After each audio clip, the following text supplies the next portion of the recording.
Hello motorcycle enthusiasts. Welcome to part 3 of our motorcycle safety training series led by experienced motorcycle police officer Paul Carroll. In this comprehensive guide, we'll focus on mastering U-turns and review essential skills covered in previous 2 videos, including starting and stopping, weave drills, recovering a dropped bike, and threshold braking to turn from a stop.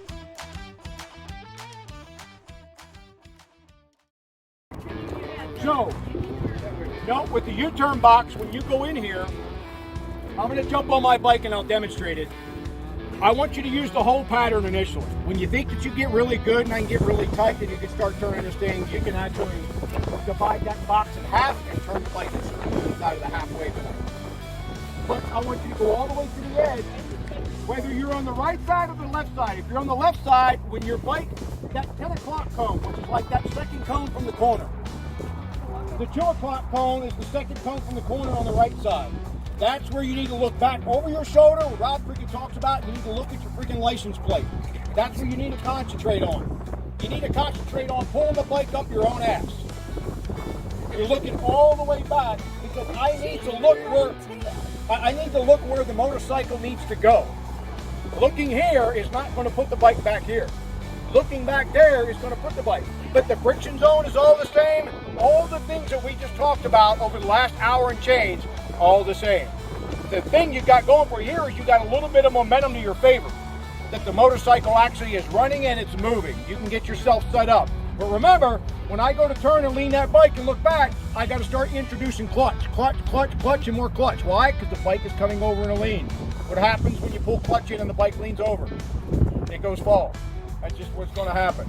All right, so the remedy is more clutch. This is easier than that. Because trying to manipulate the motorcycle from a stop position is very challenging because you got a lot going on really quick. At least in a U-turn, you've already got momentum. You're on the roadway. You can get yourself set up. No different than doing a U-turn in a parking lot or out on the road and I got to make a U-turn where you got that freaking road captain that didn't pre-ride the route, doesn't know that that was a gravel road. And I'm like, fuck, we got to turn around. And that takes everybody forever to get turned around because nobody knows how to do a U-turn or they're not confident. You got more than enough space on a roadway. It's all about setup. I'm pushing the bike out to the edge, you know, with that teardrop movement, and then I'm getting ready to look back over my shoulder all the way behind the bike, lean the bike back over left, clutch out, more clutch, the more that bike goes over into a lean. Okay, I'm gonna pre-ride it real quick.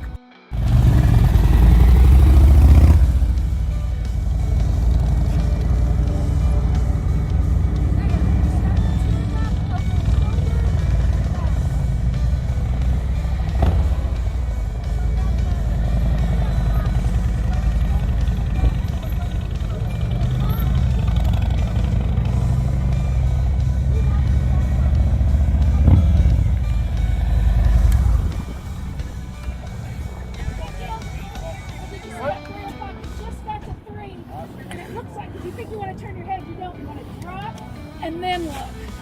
So it's just a slight dip. It just helps you set up your lean, that's all. It helps you bring the bike over on a lean on the left, on each side. So if I dip it, just that momentum, kind of that weight shift of the bike helps get the bike back over one way or the other. All right, just called a teardrop. Just a slight dip the opposite direction. So if I'm gonna make a left U-turn, I'm gonna dip it to the right a little bit and then commit to my left lean. Same thing on the left side. Okay, and I'm gonna stand right outside of the box back so you know what to look at.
The cones always freak you out.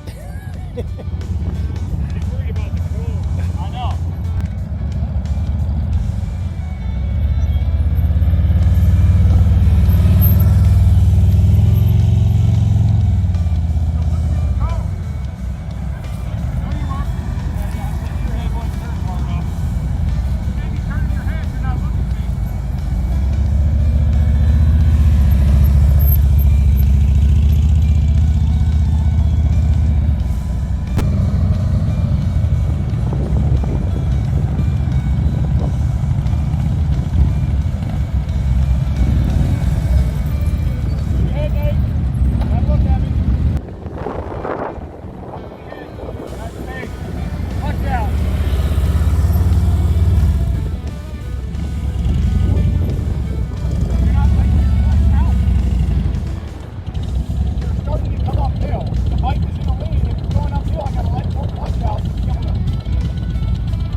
to shift is when you come off the rear brake, both feet are out, you're trying to brake on your front brake lever, and it's never going to So will you pass us? Do we get a pass? You're passed. You did well. All of you did well. Impressive. And once you have it, just keep practicing. It doesn't take but 5-10 minutes. Go out in the parking lot. You don't need cones. You can go out and just do the same lines. And then you become a champion. Because then you're like, oh man, I nailed that. Well, Use cars. I got it. I was inside that line. I nailed that without a doubt. I got it. Whether you did or not, at least it makes you feel good. Yep, that's it. Cones are just making you, cones just don't lie. It forces you. And for some of you, the cones really distract you. You can't let them distract you. Because there's no difference than if we pull cars out here. Who drank a cone today? Who drank a cone today? And you're trying to maneuver around a car, That's same the thing. Your head gets in the way because when you see a curve or a bike or a car, you're like, Once you practice enough and you know what you can do, what you can get your bike to do, you can gauge, yeah, I can get it turned around. I can get it turned around. And I've made some dicey moves thinking, oh, I got this one. And I cleared it by, a couple of inches. It didn't make the person whose bike I was doing this U-turn in front of that park. They probably didn't feel too good. But once you get used to it, you can kind of gauge, yeah, I got this. That's about 20 feet, 22 feet right there. I got this all day long. And when you get better and better, you get tighter and tighter. And then all of a sudden now you're going from 24 feet to 18 feet. Bike is all the way under the full lean, dragging the full boards, full lock. And it's the same principle. It's just you're leaning the bike further. But once you get a feel for where the motorcycle is at, then it doesn't create fear. You just know what you got to do to get through it. The higher you can be up on the saddle, so you're on these touring bikes, the more you can get your crotch up towards the tank, the better it will feel, because you'll have a better feel where the motorcycle is at. When you're really way back in the saddle, the bike is kind of dragging you through the pattern versus you being in charge. It's almost like a bull rider. Same kind of concept. You're up high on that tank. You can feel what the bike's doing, and that's really where center of gravity is at on a motorcycle, where the seat meets the tank. Most Harley-Davidson cruising bikes, touring bikes are all designed that way. That center of balance is right about there. That's why police bikes have that solo seat, that's pushed right into the tank, because we sit on that front portion of that solo seat, because that's where the center of gravity is at. It gives us the ability to feel it. You put it up on the tank. Get it up on the tank. should have told us that first. In police motor instructor school, we used to call it freaking, on tank. Get your crotch up. And some of those guys in some of those agencies in the South, they literally ride on the gas tank. They don't ride on the seat. Can't figure that shit out. But that's competition riding. You'll get some that will modify that solo seat. That bracket that sits on a rear shock underneath the seat, they'll actually take it off and they'll fabricate a spacer to put in there that pushes that seat up. So when they get in it, it's forcing them into that tank all the time, because that's where center of gravity is at on the motorcycle, and that's where they have a good balance and a good feel. There you go.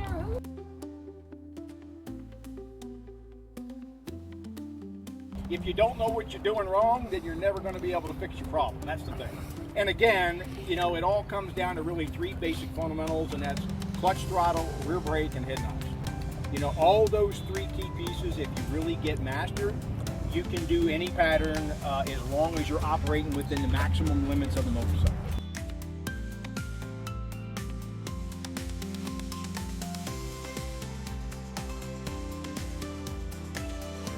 This is the most important, and a lot of people discount that. Your head and eyes will fix 90% of your problems.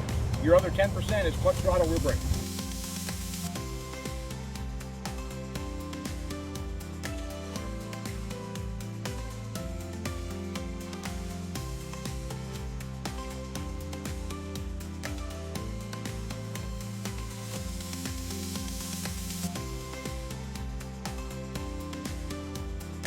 The rear brake comes into play because it allows you to kind of, what I call, feather the brake.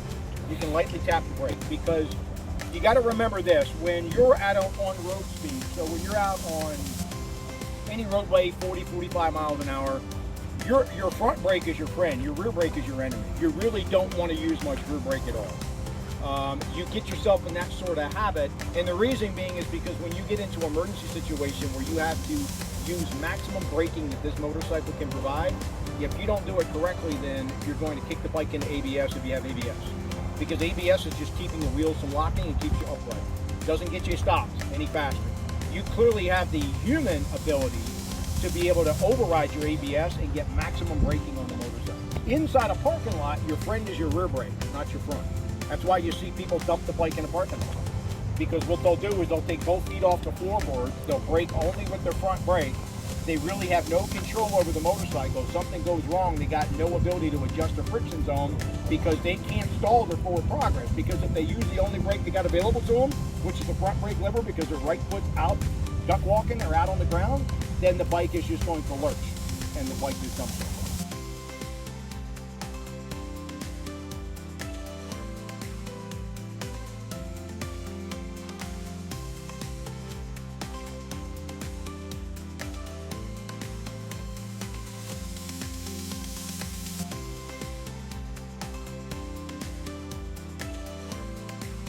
So when we're doing this stuff today, remember, do not touch your front brake at all. Keep your hand over your throttle. That's where it needs to be. Because you need to keep that RPM up in a band. I call that band that 12 to 1500 band because that RPM is going to be enough to compensate for whatever power. When we talk about power, we talk about the clutch lever. That's what's producing power. So remember, when we're riding fast and straight, pretty easy.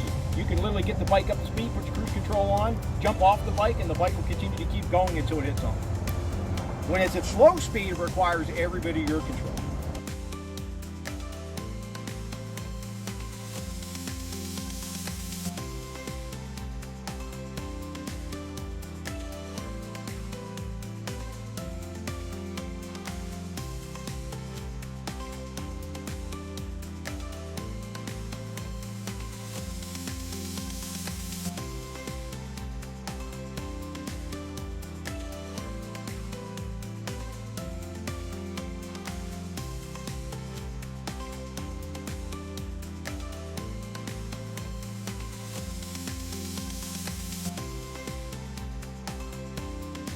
More people drop their bike and are hurt more at slow speeds than there ever are at interstate speeds.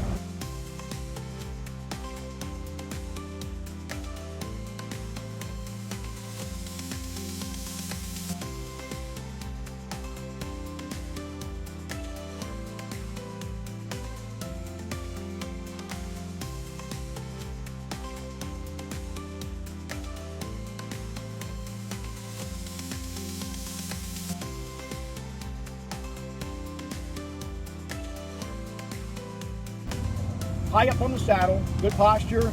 Right foot should always be covering your rear brake at all times. When you're sitting still, bike should be in gear, clutch in, right foot is over, covering the rear brake, up on the right floorboard, head and eyes up nice and high. The reason being is that when you're stopped, if you're stopped at a stop sign or red light and there's nobody stacked up behind you, your biggest threat is coming from behind.